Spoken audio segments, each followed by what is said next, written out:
All right, buckle up, everybody, because today we're going deep, deep into a case, a true crime case. And this one, well, it's both, I'd say, fascinating, but also like deeply, deeply disturbing. Yeah. The Gilgo Beach serial killings. Right. Now, I'm guessing most of you have at least heard of this one. Sure. It's been all over the news, tons of documentaries. Yeah. But for those who maybe need a refresher, we're talking about a string of murders. Mm. And these murders actually span years. Most of the victims were sex workers. And their bodies. Well, they were found along Ocean Parkway. You know, it's near Gilgo Beach out on Long Island. And this case, man, it's haunted investigators and the public, really, for a long, long time. Oh, yeah. And for good reason. It's a really, really tough one. It is. And, I think what's always been so captivating about this case is that it just started out as such a complex puzzle, with all these different pieces scattered over time across different locations. Yeah. It was just hard to make sense of it all initially. So if we're going to rewind the clock a bit, it was the disappearance of Shanann Gilbert back in 2010. That's really what kickstarted this whole investigation, right? Yeah, Shanann's disappearance was definitely the catalyst, you could say. Now, even though her death ultimately was ruled accidental, it was the search for her that led to the discovery of all the other victims. And, when they started finding those other bodies, well, that revealed a much, much darker story. And that story, it had been unfolding for years. For years, yeah. Under the radar, completely. And then, fast forward, we go through years of dead ends. Right. Nothing seems to be breaking in this case. And then, boom. Yeah. 2023, major breakthrough. Huge. Rex Heuermann, a seemingly ordinary architect living in Manhattan, was arrested, and they charged him with 7 of the murders. 7. Were you surprised by that at all? I think the arrest was a huge turning point. Because on the surface, Heuermann, he just lived this normal life. Like regular guy, But then you look at the charges, and they paint a completely different picture. They're alleging he lived this double life. A double life. Filled with some really, really dark stuff. It's that jarring contrast. It's chilling. Like between his everyday professional life and then the crimes, the sheer brutality that he's accused of. It's unsettling, to say the least. Totally. And I think it really challenges us, doesn't it? Yeah. Like all of our assumptions about who we perceive as being capable of these kinds of things. Yeah. It's like a wake-up call. Reminds us that evil can be hiding in plain sight. Right under our noses. Absolutely. So let's talk about how investigators finally zeroed in on Heuermann after all this time. What cracked the case open? Well, it was really a combination of things. It was good old-fashioned detective work, but also, they used some modern technology to really help them along. And, a key piece of the puzzle, well, it actually came from a witness. Oh. Yeah, this witness reported seeing a very specific vehicle near the scene of one of the crimes. Yeah. A first-generation Chevrolet Avalanche. Okay. Turns out, guess who owned one? Heuermann. Big red flag for investigators, obviously. But they knew they needed more to go on. And that's where things get, really, really interesting. So they dig a little deeper, and they start looking at cell phone records. And what do they find? Heuermann was in contact with at least 3 of the victims before they disappeared. Wow. So then they go even further down the rabbit hole, and they start looking at his online activity. And let's just say they uncovered a very disturbing pattern of searches. Okay, like what kind of searches are we talking about? Well, some of them were related to, sadistic materials. Oh, wow. And even more chilling, some of them were actually about the Gilgo Beach investigation itself. So almost like he was keeping tabs on the investigation. Possibly. It's definitely a possibility. It's like he wanted to, I don't know, stay one step ahead or something. Yeah, it's creepy. It's creepy. Okay, so we got the Avalanche, we got the cell phone records, we got the online searches. What else? And then the infamous pizza crust. Okay, hold on. I got to hear about this. The pizza crust. So apparently, Heuermann just tossed a pizza crust in a trash can in Manhattan. Okay. Normal, right. But investigators, they were able to get a hold of it. Yeah. And they extracted mitochondrial DNA from it. Yeah. And guess what? Right. That DNA matched hair that was found on some burlap. And that burlap, it was what one of the victims was wrapped in. No way. Yeah. So talk about leaving a trail. I mean, with all that evidence piling up, was his arrest a slam dunk? I mean, it definitely seems like they have a very strong case. However, we have to remember that he has pleaded not guilty, Right. and the trial is still pending. Yeah. So the justice system, it has to run its course. Yeah. We can't jump to any conclusions. Of course, of course. Yeah. But it does seem like the evidence against him is pretty compelling. Yep, it is. It's definitely significant, especially for a case that had gone cold for so long, you know? Absolutely. Okay, so let's maybe shift gears a bit Okay. and talk about the victims in this case. Because it's so easy for them to just become statistics, Yeah. in a case like this. Yeah. But these were real people. They had lives, they had families, they had dreams. Absolutely. Can you tell us a little bit about them? Yeah. Who they were? Yeah, you're absolutely right. These women were more than just names on a case file. They were daughters, sisters, friends, Yeah. and each of them had their own unique story. So let's start with what they're calling the Gilgo Four. These were the first four victims that their remains were found together. Right. What can you tell us about them? Well, the Gilgo Four, they really captured the attention of the public early on. Yep. And their stories, I mean, they're heartbreaking, but it's so important to remember them. So we have Maureen Brainerd Barnes. She was a 25-year-old mother. Wow. She had 2 kids. She was from Connecticut. And, she was struggling to make ends meet. And she couldn't find employment, so she turned to sex work. Makes you think about all the circumstances that can lead someone to that kind of, that kind of dangerous profession. It does, yeah. And their stories often highlight the vulnerabilities Yeah. and those systemic issues that contribute to this kind of exploitation. Absolutely. Who else was part of the Gilgo Four? We also have Melissa Barthelemy. She was 24 years old, and she was from upstate New York. She was living in the Bronx, working as a sex worker, and she used the name Chloe. Her case was the one with the chilling phone calls, right? It was. That just added this whole other layer of creepiness and just awfulness to the whole thing. So after Melissa vanished, her younger sister started getting these phone calls, and they were from a man using Melissa's phone. And he would taunt her, he would make these vulgar comments, and he even claimed to have killed Melissa. He said he was watching her body decompose. Oh my gosh, I can't imagine what her family must have gone through. Absolutely horrific. And those calls, they were traced to different locations. Oh, real? Yeah, Manhattan and Massapequa, and they really became a focal point of the whole investigation. So we have Maureen and Melissa.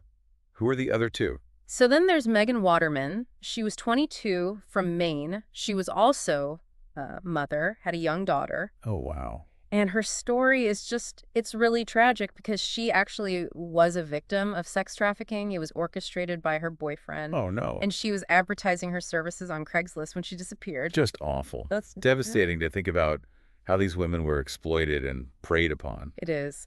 And then finally, there's Amber Costello. She was 27, from Long Island. She was struggling with addiction, and she was working as a sex worker to support her habit. And on the night she disappeared, she was on her way to meet a client who had offered her a very large sum of money. Do we know anything about that client? Well, luckily, her roommate was able to give the police some information. Oh, go. And they actually had a description of the client's vehicle. Okay. And guess what kind of vehicle it was? A Chevrolet Avalanche. A first-generation Chevrolet Avalanche. Wait, so that detail about the Avalanche, it came up in her case, in Amber's case, Yes. years before Heuermann was even on the radar. Exactly. And that's why it's so crucial in piecing this whole thing together. It shows just how important those little details can be, even years down the line. It's crazy how long this has all been going on, with victims from all different backgrounds It is. and circumstances. So how many victims, like total, are we talking about in this case? So besides the Gilgo Four, there are other victims that are connected to this case. In fact, the earliest known victim that they think might be linked to Heuermann is Sandra Castillo. And her case, it's really tragic. She was actually murdered way back in 1993. Yeah, her remains were actually found that same year, too, by some hunters in a wooded area. And get this, it was a pretty good distance away from Gilgo Beach. So even before Shanann Gilbert's disappearance, even before the Gilgo Four, there were already victims connected to this case. It seems that way, yeah. In Sandra's case, it really it widens the whole scope of this investigation.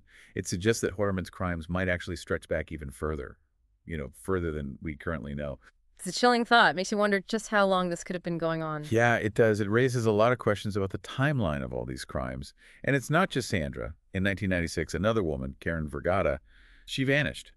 And her case, well, it remained a mystery for over 25 years. Wow, what happened to her? Well, back in 96, her severed legs, they were found in a garbage bag on Fire Island. It wasn't until 2011 that her skull and some teeth, they were discovered at another beach. And it was through DNA testing that they were finally able to connect those remains to the legs that were found on Fire Island. It's amazing how much forensic science has advanced, Yeah. to help solve all these cold cases. And it's got to bring at least some closure to the families, even if it's after all these years. It definitely is a powerful tool for investigators. And in Karen's case, it paints a pretty grim picture, I'd say, of how her remains were disposed of. It's possible that they were dumped somewhere on Long Island and then just carried by the currents all the way to Fire Island. So we're talking about a pattern that potentially spans decades, with victims being found in all these different locations. It's a really twisted timeline. Were there any other victims, like, during this period? Yeah, there were. In 2000, Valerie Mack, who also went by Melissa Taylor, she went missing. She was living in Philadelphia at the time and working as an escort. Anything in particular that stands out about her case? Her case is, well, it's complicated. So her partial remains, specifically her torso, they were found in Manorville back in 2000. But they weren't actually identified until 2020, and that was thanks to genealogical testing. Then in 2011, a head, a right foot, and some hands, they were found.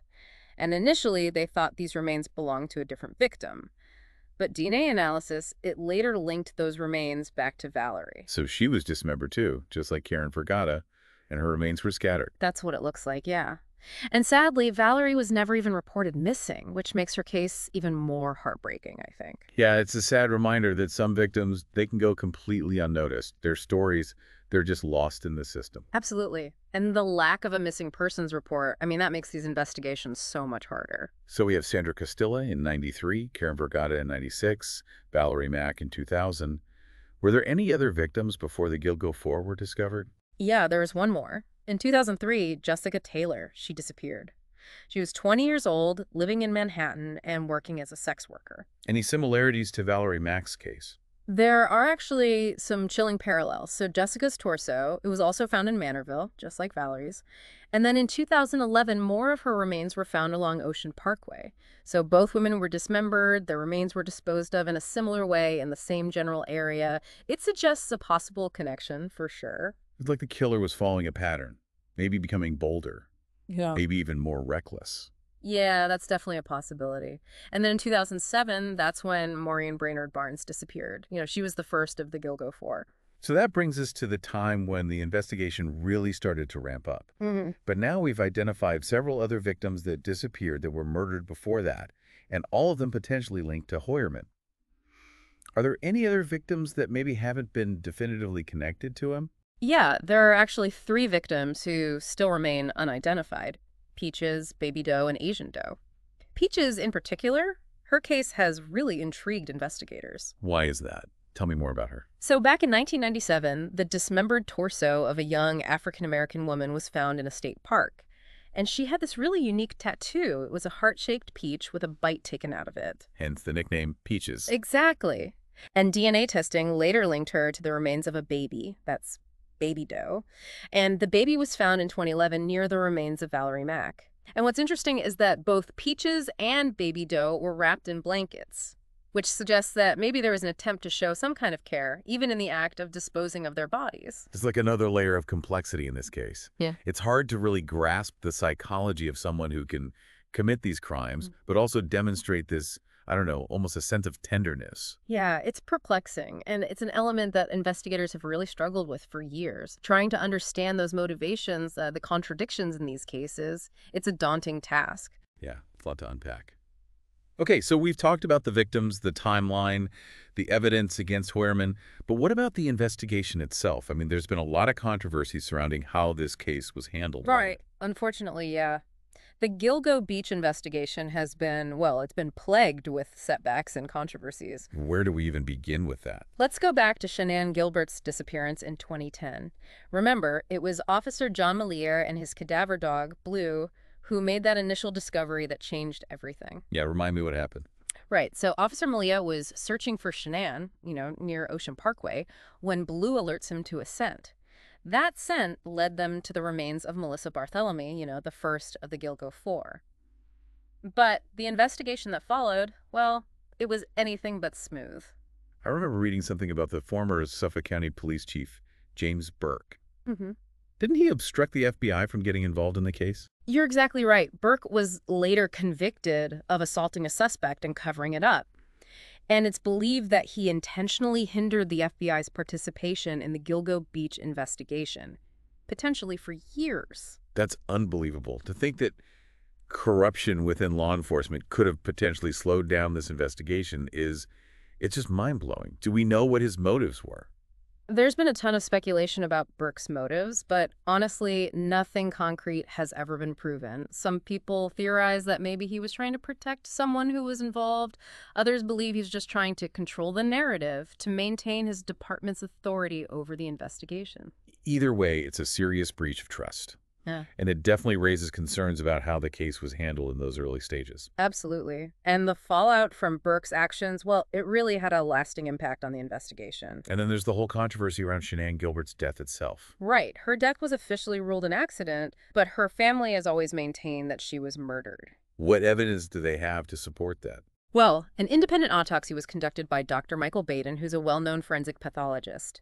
And that autopsy showed some damage to Shanann's hyoid bone. It's a bone in the neck.